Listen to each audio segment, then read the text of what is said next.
दुनिया की तारीख ने देखा है, जब जुल्म की इंतहा हो जाती है, लाखों हाथ दुआओं के लिए उठते हैं, तो कुदरत एक बड़े बदलाव को अंजाम देती है। उत्तर प्रदेश हिंदुस्तान का सबसे बड़ा और आबादी वाला प्रदेश है।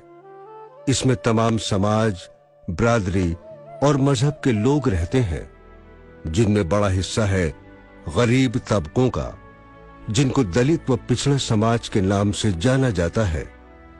इन पर हजारों साल से जुल्म और ज्यादतियां होती रही हैं।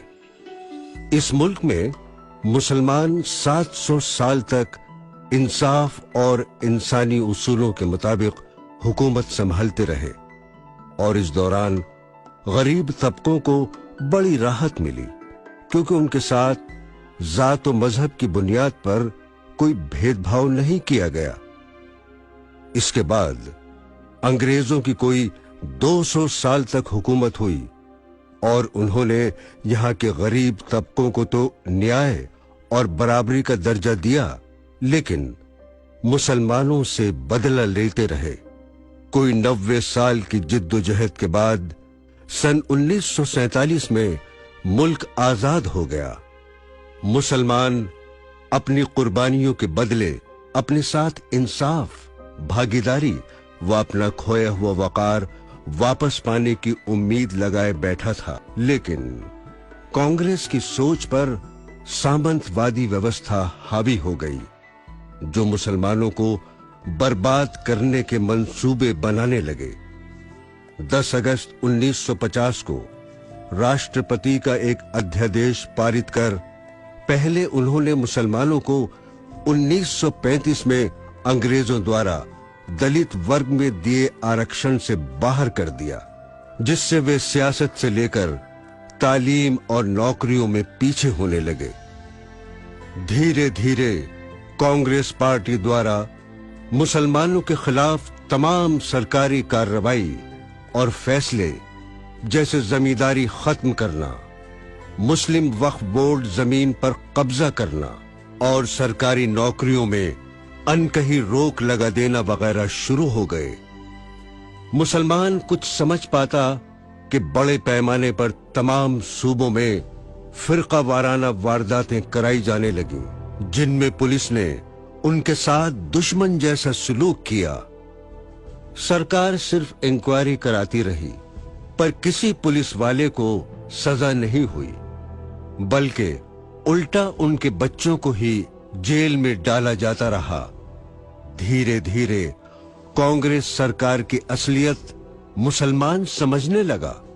इसी दौरान मुलायम सिंह जैसे नेता मैदान में आए, जिस पर कौम ने भरोसा किया और 3 बार तक मुख्यमंत्री बनाया, लेकिन वो तो चुपचाप भाजपा के ही एजेंडे को लागू करने लगे।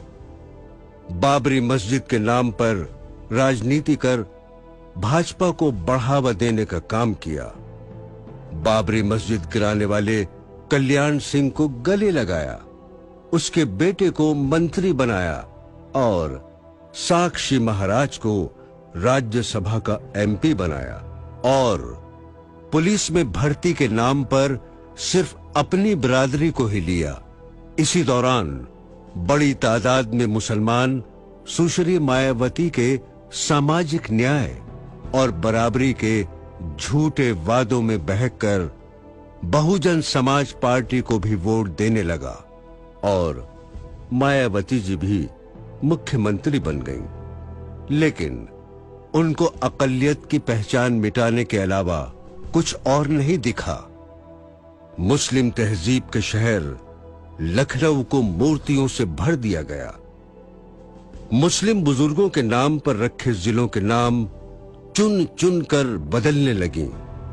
खलीलाबाद को संत कबीर नगर, अकबरपुर को अंबेडकर नगर, अमरोहा को ज्योतिबा फूले नगर, संभल को भीमनगर वगैरह वगैरह। और इनकी पार्टी के नेताओं ने अपनी जुबान पर ताला लगाए रखा। उनका काम तो कौम को वरगलाकर बसपा की झोली को वोटों से भरना रहा है और मायावती जी ने उनको और उनके जैसे वफादार नेताओं को इसका मेहनताना लाल बत्ती देकर अदा किया। पश्चिमी उत्तर प्रदेश में राष्ट्रीय लोकदल ने अकलियत के भरोसे का खून करते हुए गुजरात के मुख्यमंत्री नरेंद्र मोदी को 6 मई 2009 को अपनी रैली में मुजफ्फरनगर बुला लिया और इनकी सर्वा नेता अनुराधा चौधरी ने तो मुस्लिम मोहल्लों को आतंकवाद के अड्डे करार दिया। लेकिन लोकदल के तमाम मुसलमान नेता चुप रहे। आज मुसलमान इनसे जवाब मांग रहे हैं। भाजपा ने जहां अल्पसंख्यकों के साथ खुलकर दुश्मनी की, वहीं पर सेक्युलर जमात के नेताओं ने आस्तीन में छिपकर एक खास तबके के लोगों को डसा, उनके भरोसे का खून किया। लेकिन ताज्जुब की बात तो ये कि उसके वोटों को अपने आकाओं की झोली में डालने वाले इन पार्टियों के नेताओं ने अपने अपने टिकट को बचाने की गरज से कौम पर हो रहे जुल्म पर चुप्पी साधी रही।